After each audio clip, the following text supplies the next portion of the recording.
The night skies over planet Rida had always been calm, filled with silver moons and dancing lights. But tonight the stars burned red.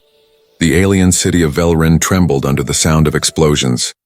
The war had come without warning, fast, merciless, and cruel. Amira, a young alien girl with pale blue skin and silver hair, sat inside a shelter, holding her knees tightly. Her people were known for their strength, for their pride, for their cold hearts. But Amira was different. She was gentle, weak by their standards, and often sick. Her legs hadn't moved since she was a child. Because of that, her family always saw her as a burden. Outside, fire rained from the sky. Her father shouted orders to soldiers. Her mother loaded weapons. Her older brother flew a battle drone. Amira watched from the corner, her heart heavy. She wanted to help, to do something, but she couldn't even stand. Then came the scream. A bright beam cut across the sky and hit the energy core of their city. The walls shook. The ground cracked. Amira's mother ran inside for a moment, her face covered in dust. She looked at Amira. Her eyes were full of fear, but also something else. Shame. Stay here, she said. If we don't return, survive. Before Amira could reply, her mother turned and ran into the smoke. Moments later, another blast hit nearby. The power lights died. The shelter door caved in. Amira cried out as debris fell. When the smoke cleared, the city was gone, silent, broken, dead. Hours passed. Amira woke up under fallen stones. Her body ached, her legs numb as always. She called for her family, her voice echoing into the dark. No one answered. The sky was black, painted with orange clouds. She tried to crawl out, dragging her weak body through ash and rubble. Her hands bled, but she didn't stop. In the distance, ships were leaving the planet. Her family's banners were on them. They were fleeing. She stared in disbelief. They were leaving her behind. Her father, her mother, her brother, and all of them. She screamed their names until her throat burned, but no one looked back. She didn't understand. Was she not worth saving? Did her weakness make her less of one of them? Days passed. She found no food, no water, only silence and smoke. The city was gone, taken by war. Finally, a scavenger ship arrived. They weren't rescuers. They were looters, searching for metal and energy cells. They found Amira lying near the ruins. Still alive? One of them muttered. Barely. They looked at her broken legs and laughed. Useless. Dump her with the scrap. They carried her like old machinery and threw her into a pile of metal waste. Her fragile body hit the cold iron hard. The ship left without a second glance. Amira lay there, too weak to move, surrounded by broken machines and dead silence. For a while, she wanted to close her eyes and never wake up again. But the stars above were still shining. She watched them, whispering softly, I don't want to die. Time blurred. Her skin turned pale, her lips dry. The scrapyard was endless. Mountains of steel, glass, and lost dreams. Small machines crawled through the junk, scanning for power sources. They ignored her. She was nothing to them. The world had forgotten her completely. Then one night something new came. A sound, soft but different from the usual hum of machines. It was a human ship, small, quiet, landing not far away. The man inside was exploring, collecting spare parts to sell on outer colonies. His name was Ethan. He didn't expect to find anyone alive in a place like this. But when his light moved across the metal field, he saw her. A small, glowing figure half buried under scrap, her skin shining faintly, her eyes open but empty. He froze for a moment. What the hell? He whispered. He stepped closer. Her face was dirty, her hair tangled, but her beauty was strange. Not human, not entirely alien either. She looked like something fragile made of light and sorrow. When Ethan touched her hand, it was cold, yet she moved her fingers weakly. She was alive, her lips trembled. A faint whisper came. Please, don't hurt me. He bent down, shocked. Hey, it's okay. I won't hurt you. She looked at him with tired eyes that had seen too much pain. Are you human? He nodded slowly. Yeah, and you're safe now. She didn't understand why a human would come this far. She had always been told humans were dangerous, selfish creatures. But this one didn't look cruel. His eyes were warm. As Ethan looked around, he realized how much suffering had happened here. He didn't know who she was or why she was left behind, but he knew one thing. He couldn't leave her there. He lifted her gently from the cold ground. She was light, almost weightless. Her head rested against his shoulder as he carried her back toward his ship. Behind them, the scrapyard was silent, but the stars above seemed to shimmer brighter, as if the universe had just witnessed the beginning of something rare. Mercy. Ethan carried the weak alien girl into his small ship. The air inside smelled of oil and metal, but it was warm and safe. He laid her on a blanket near the control seat. The ship's soft lights reflected on her pale skin, making her look almost made of silver. For a moment, he just stared at her. She looked fragile, smaller than he had thought, her body marked with bruises and dust. Her breathing was slow and shallow. Ethan turned on the medical scanner, an old human device, and waited for the results. The screen blinked with strange readings. Temperature lower than human, oxygen levels strange. He murmured, "You're definitely not from around here." Her eyes opened weakly. "Where am I?" she whispered. "You're on my ship," Ethan said quietly. "I found you in that scrapyard." She blinked slowly, her eyes still cloudy. "You found me?" Her voice was soft, full of disbelief. "Yeah. You were half buried. Looked like you'd been there for days." She looked away. "They left me there," she said in a broken voice. "My own family." Ethan didn't know what to say. He had seen war before, seen cruelty, but leaving your own child behind was something even he couldn't imagine. "I'm sorry," he said finally. She didn't reply.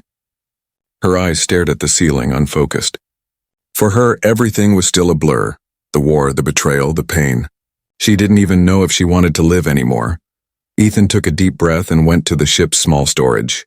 He found a packet of liquid nutrients and something he usually used for long flights. He brought it to her and helped her drink. She hesitated at first, but then took small sips. Her throat hurt, but the taste was warm and sweet. It was the first comfort she'd felt in days. "Better?" he asked. She nodded slightly. "What's your name?" "Ethan," he said. "I'm just a scavenger. I travel, fix ships, collect junk. Nothing special." She stared at him for a moment, her voice barely a whisper. "You're human?" He smiled a little. "Last time I checked." Her lips trembled. "They told us humans were cruel, violent, heartless." Ethan raised an eyebrow. "And what do you think now?" She looked down. "You're kind." He gave a short laugh. "Don't tell anyone that. I've got a reputation to keep."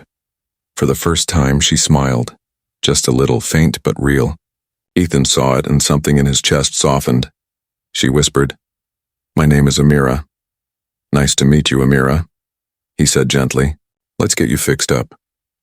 He spent the next few hours cleaning her wounds and checking her injuries. Her legs were paralyzed. The scanner confirmed nerve damage deep in her spine. He didn't have the equipment to fix something like that, but he could keep her alive. He wrapped her in a thermal blanket and made her a small bed near the control panel.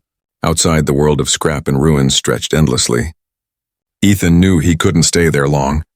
The air was toxic, and raiders often came looking for loot. He turned to her. "We'll need to leave soon. Is there anywhere safe for your kind?" Amira shook her head weakly. "No, my people. They left the planet. They won't come back," Ethan frowned. "Then we'll find somewhere else." She looked at him, confused. "Why would you help me?" He paused. "Because you were left behind. No one deserves that." Amira stared at him in silence. Her world had always taught her that weakness should be discarded, that survival was only for the strong. Yet this human who owed her nothing was risking his life for her. It didn't make sense, and yet it felt right. The ship lifted off the ground. The engines roared softly, pushing them up through the smoke-filled sky. Amira watched through the window as the scrapyard became smaller and smaller. For the first time, she was leaving the place of her death and entering something new. Hours passed as they flew through the quiet void of space. Amira fell asleep, her body exhausted. Ethan glanced at her several times while piloting. Something about her made him feel protective. Maybe it was her innocence. Maybe it was her eyes. Or maybe it was just that she reminded him of a world that had long forgotten kindness. When she woke, the stars outside had changed. "Where are we?" she asked softly. "Heading toward the Orion Belt," Ethan replied. "There's a medical station there. Maybe someone can help with your injuries." Amira hesitated. "What if they don't like aliens like me?" Ethan looked over. "Then we'll find someone who does." She didn't know what to say. No one had ever spoken to her like that before. Not even her own people. Her heart felt heavy, but this time it wasn't from pain. It was something she hadn't felt in a long time. Hope. Suddenly, the radar beeped sharply. Ethan leaned forward. "Damn it, what is it?" she asked. He stared at the screen. "Raiders. 2 ships. They're following us." Fear rushed through Amira's chest. They'll kill us." Ethan smiled grimly. "Not today." He pushed the controls and the ship dove between asteroids. Lasers flashed past the windows. The small ship shook as one beam grazed the side. Amira gasped and held the seat tightly. Ethan's hands moved fast, his eyes sharp. He'd been through worse, but this time it wasn't just his life at stake. "Hold on," he shouted. The ship twisted between 2 massive rocks, engines burning hot. One raider crashed into debris and exploded. The second kept chasing. Ethan hit a switch and dropped a flare pod. A burst of light blinded the raider's sensors. In the next moment, Ethan fired the ship's single cannon. The blast hit perfectly. The raider vanished in a fireball. Silence filled the cockpit again. Ethan leaned back, breathing hard. That was close. Amira looked at him in awe. "You saved us," he smiled faintly. "Guess I did," she whispered softly. "You didn't have to. You could have left me there." Ethan turned to her, his voice calm but firm. "Yeah, but that's not who I am." For a long time, neither spoke.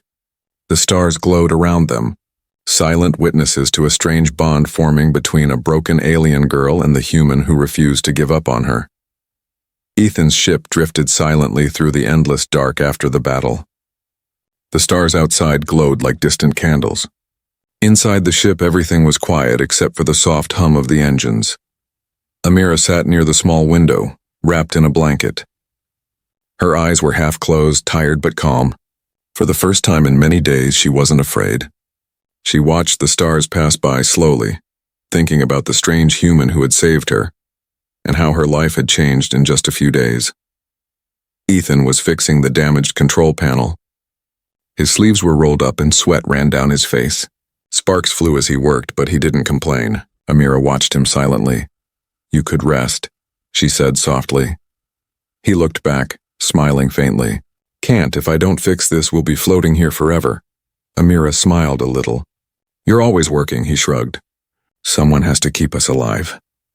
There was a moment of quiet between them. The sound of tools clicking filled the air. Then Ethan asked, "You said your family left you. Why?" Amira froze. Her smile vanished. She looked down, her voice trembling. "Because I was born wrong," Ethan frowned. "Wrong?" She nodded slowly. "In my world, strength is everything. Weak ones are a shame to the family. My legs stopped working when I was a child. My father called me a burden. My mother, she tried to hide me from others. But when the war came, they saw a chance to leave me behind. And they did." Her words were simple, but each one hit hard. Ethan stopped working and just stared at her. He couldn't imagine how a family could throw away their own child. "That's cruel," he said. She looked out the window again. "That's our way. The weak don't survive. Only the strong do." Ethan sighed and sat beside her. "Then your people are wrong." She turned to him, surprised. "Wrong?" He nodded firmly. "Strength isn't about muscles or power. It's about not giving up, even when everything tells you to." Amira looked into his eyes, seeing something she had never seen before. Belief. Humans were strange, she thought. They were fragile, emotional, yet somehow stronger than anyone she had known. "I don't understand humans," she said softly. He chuckled. "Don't worry. Most of us don't either." For the first time, Amira laughed, a quiet, beautiful sound that filled the small ship. Ethan smiled, hearing it. That sound meant more to him than any victory. Days passed as they traveled through space. Amira's body began to heal slowly. Her strength returned a little, though her legs still didn't move. Ethan built a small support chair for her, something she could move with her hands. It wasn't perfect, but when she used it for the first time, she smiled proudly. "You made this?" she asked. "Just scrap metal and spare wires," he said. "But it'll do the job." Amira looked at the chair like it was a miracle. To her people, something like this would have been a symbol of weakness. But here, with Ethan, it felt like hope. She whispered, "Thank you." Ethan shrugged. "Don't thank me. You've got to learn to use it. Try moving forward." Amira gripped the handles. Slowly, the chair rolled forward. It was shaky, but it worked. Her eyes widened with amazement. It works. Ethan grinned. Told you. Humans can fix anything. For the next few days, they shared stories. Ethan told her about Earth, about oceans, trees, and blue skies. Amira listened with wonder.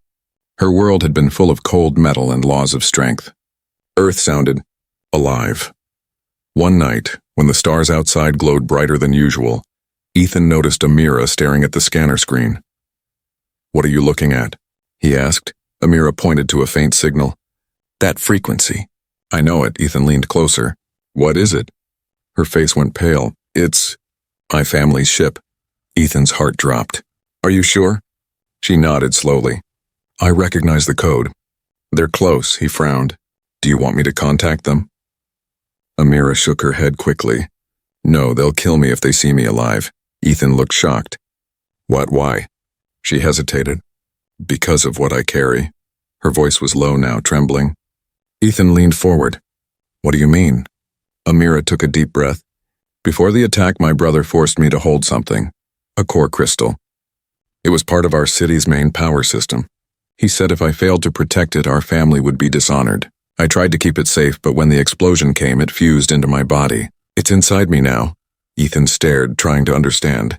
"You mean that crystal is in you?" She nodded. "Yes, it's part of me now. My family sees me as dangerous. If someone scans me, they'll know. That's why they left me. To die quietly." Ethan ran a hand through his hair. "So they abandoned you to hide their shame." Amira's eyes filled with tears. "They feared me. They thought the energy would destroy me, or worse, expose them." For a while, Ethan said nothing. He just sat beside her, watching the stars outside. Then finally, he said softly, "Then they made the biggest mistake of their lives." Amira blinked, confused. "What do you mean?" Ethan smiled faintly.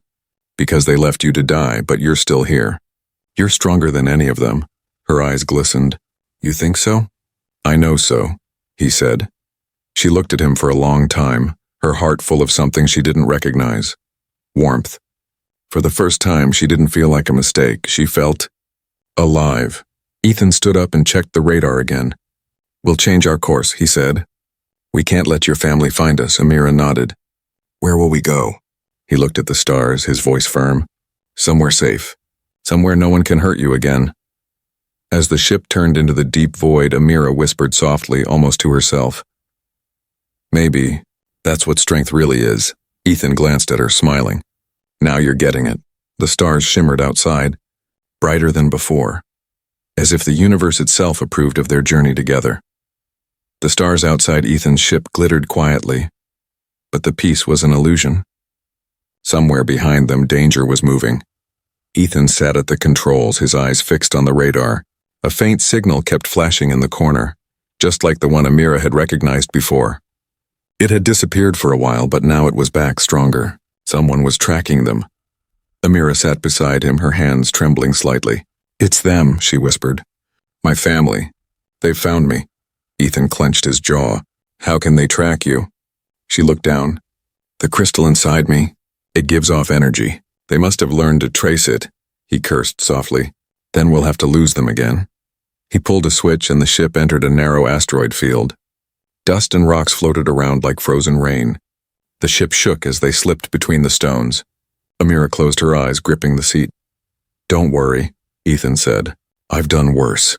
Behind them, 2 alien ships appeared on the radar, moving fast, faster than before.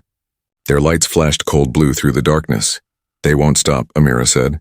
"They'd rather see me dead than let the crystal fall into human hands." Ethan looked at her. "Then they'll have to go through me first." Hours passed. They hid in the shadow of a broken moon, engines quiet. Outside, small meteor fragments floated slowly. The silence was deep, almost peaceful, until the radar beeped again. "They're scanning the area," Ethan whispered. Amira's heart pounded. "We can't stay," he nodded. "Then we fight." Amira looked shocked. "Fight? You'll die." Ethan smiled faintly. "Maybe, but not without trying." He stood up and opened a storage panel, pulling out a small plasma rifle and a handful of old grenades. His ship wasn't made for battle, but he'd fought enough to know that bravery mattered more than power. Amira watched him, her voice soft. "Why are you doing this?" You don't even know me." Ethan looked at her for a long moment, because no one should have to face the world alone. Not even you. Those words stayed in her heart like fire. She wanted to speak, but her throat closed.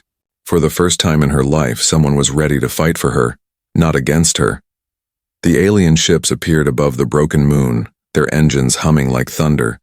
They moved slowly, searching. Ethan powered up the defense shields. The cockpit glowed red with warning lights. "Hold tight," he said. A blast hit them from above. The ship jolted violently. Amira screamed as sparks rained down. Ethan steered hard to the left, barely missing a second hit. "They're locking on again," Amira cried. Ethan's fingers flew over the controls. "Not if I jam them first." He flipped a switch, sending a pulse through the system. The radar fuzzed out, and for a moment, the chasing ships vanished from view. But it wouldn't last. "Amira, listen," Ethan said quickly. "If they board us, hide. No matter what happens, don't let them take you." Her voice shook. "What about you?" He smiled faintly. "I'll manage." The alarm screamed again. A direct hit. The lights flickered. Ethan's ship spun out of control, falling toward the moon's surface. "Brace!" he shouted. The impact came with a deafening crash. Metal screamed. Fire sparked, then a silence. When Amira opened her eyes, everything was smoke and dust. The ship had crashed on the surface of the dead moon. Ethan was slumped over the controls, blood on his forehead. "Ethan!" she cried, pulling herself toward him. He groaned softly, opening one eye. Still alive. Barely. She grabbed his arm. "We have to move." "They're coming." He coughed, trying to stand, but his leg was bleeding badly. "I can't move fast." Amira looked around. Outside, shadows moved, like tall figures in silver armor. Her family, soldiers. Her heart pounded as she whispered, "They're here." Ethan reached for his weapon. "Then let's make it count." But before he could stand, the ship's door burst open. A bright blue light filled the room, blinding them. The alien soldiers stepped inside, their eyes cold and their weapons ready. One of them, taller than the rest, lowered his mask. Amira froze. It was her brother. His voice was sharp and full of anger. "So it's true. You're alive." Amira's voice trembled. "You left me to die," he sneered. "You were already dead to us. That crystal belongs to our people. You're just a broken shell carrying it." Ethan stepped in front of her. "You'll have to go through me." The alien brother looked at him with disgust. A human. Protecting her? How pathetic. Ethan raised his weapon. "Try me." In that instant, the air filled with light and sound. Energy blasts flew across the ship. Sparks exploded.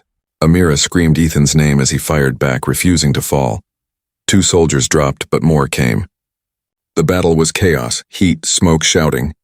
Ethan was outnumbered, wounded, but he kept fighting. Then one blast hit the control core.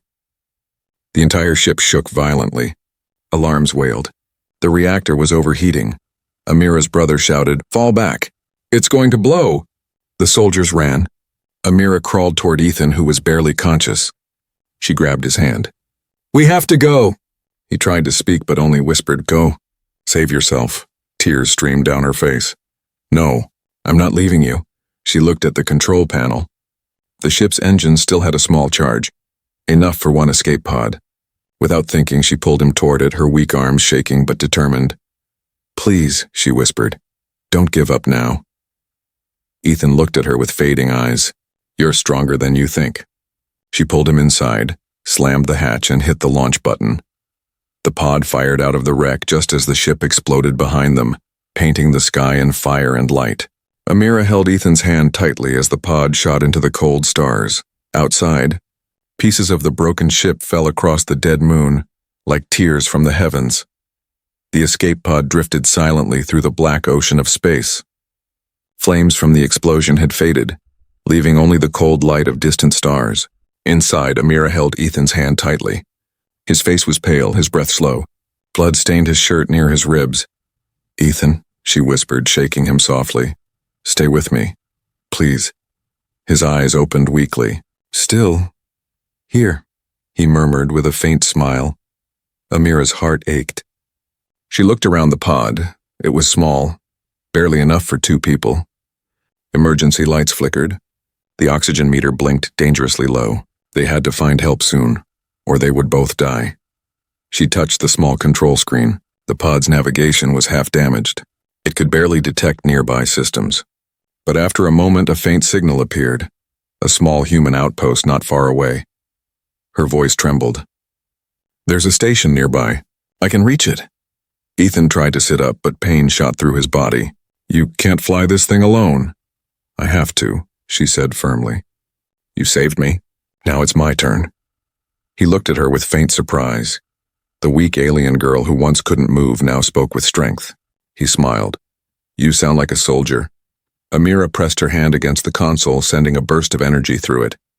The crystal inside her chest glowed softly, blue light flowing through her veins. The pod's engines flickered alive again. Ethan stared in disbelief. "What are you doing?" "I told you the crystal is part of me," she said. "I can control it, at least a little. It gives me energy, but it also hurts." She winced as light spread across her body, the veins on her neck glowing. The pod's systems came online fully, the engines roaring louder. The ship moved forward, guided by her will. Ethan's eyes widened. "You're burning yourself out." Amira's voice shook. "If I stop, we die." The pod flew faster through the void, leaving trails of blue light behind. Sweat covered her face and her breathing became heavy. She could feel the crystal's power pulling at her heart, draining her strength. But she refused to stop. Finally, the human outpost came into view, a small station orbiting a dusty moon. It wasn't much, but it was life. Amira smiled weakly. "We made it." The pod's controls flashed red. The systems were overheating. The engines died, and they began to fall toward the moon's surface. Ethan groaned. "We're crashing again."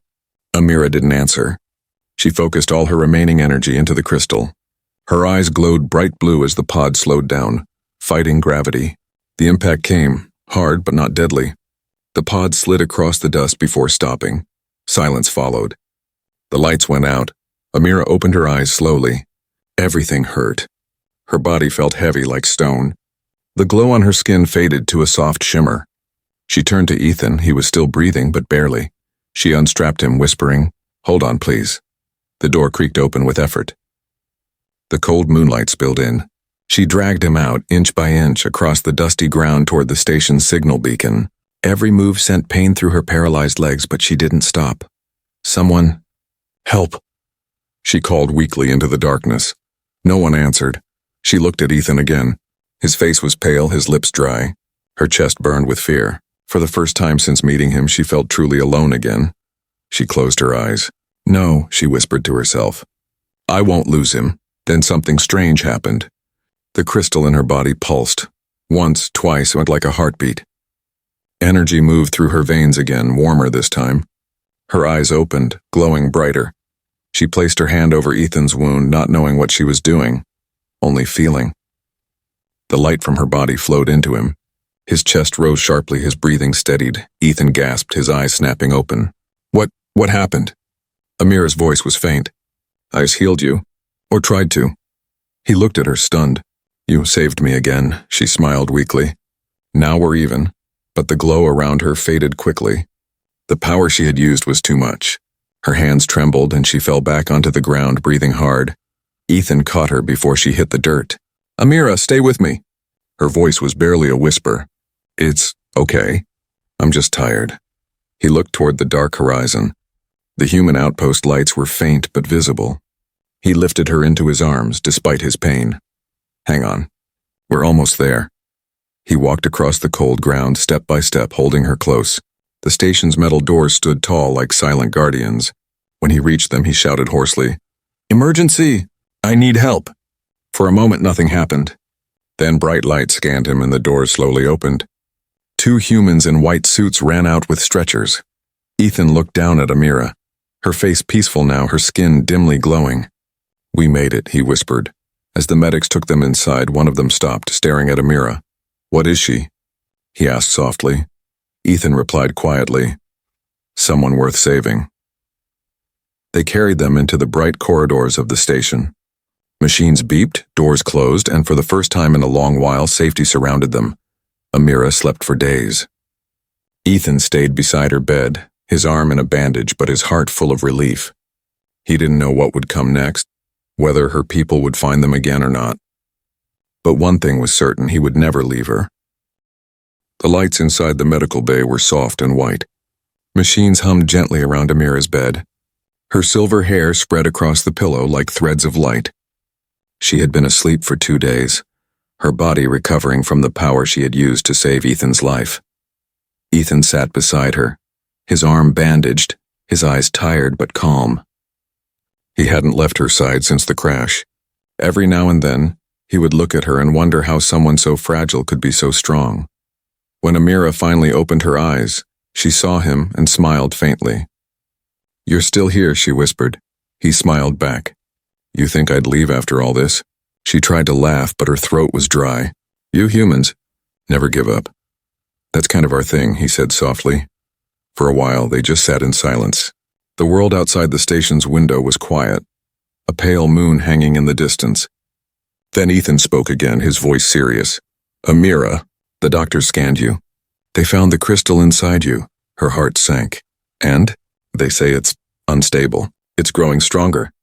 If it reaches full charge, it could explode, wipe out everything nearby." Amira closed her eyes. The fear she thought she had escaped came rushing back. "So it's true," she whispered. "My family was right to fear it." Ethan shook his head firmly. "No, they were wrong to abandon you." She looked at him confused. "Then what should I do?" "I can't control it. I can feel it getting stronger every hour." He leaned forward, his eyes steady. "We'll find a way together." But Amira shook her head. "You don't understand. The crystal is alive. It reacts to emotion. The more I feel, pain, fear, anger, the more it grows." Ethan's voice softened. "Then we'll teach it peace." Amira looked at him, her eyes shining with tears. "You make it sound so easy." He smiled gently. "It's not, but it's worth trying." That night, while the humans slept, Amira woke up again. The glow under her skin was brighter than ever. She could feel the crystal pulsing inside her, like a heart that wasn't hers. It whispered in her mind, a voice of raw power, "Release me, or I will burn everything." Amira clutched her chest, tears falling down her cheeks. "Please, stop." The voice grew louder, colder. "You are weak. You were never meant to hold me." She shook her head. "Maybe I was. Maybe that's why I'm still alive." The light spread across her arms, too bright to hide. Alarms started to beep. Ethan woke up and ran to her room. When he saw her, his eyes widened in shock. Her whole body glowed like a star. The air around her trembled. "Amira!" he shouted. "Stay calm. You're losing control." She looked at him with fear. "I can't. It's too strong." He grabbed her hand. "Then don't fight it alone." For a moment, their hands touched him and something changed. The glow softened, shifting from wild blue to warm white. The crystal's violent hum quieted. The energy began to calm, as if it could feel Ethan's heart through her. Amira stared at him, her voice trembling. "It listens to you." Ethan smiled faintly. "Maybe it listens to kindness." But the readings on the monitor showed the truth. The crystal's energy couldn't be contained forever. The scientists had warned it would overload soon. If it exploded, the station and everyone on it would die. Amira understood what she had to do. She looked at Ethan, tears in her eyes. "I can take it away from here," he shook his head violently. "No, you'll die!" She smiled gently. "You taught me what strength means. It's not about living forever. It's about saving what matters." He grabbed her shoulders, desperate. "There has to be another way." "There isn't," she whispered. "But it's okay. You gave me more life in a few days than my people gave me in years." Ethan's voice broke. "Amira, please." She reached up and touched his face softly.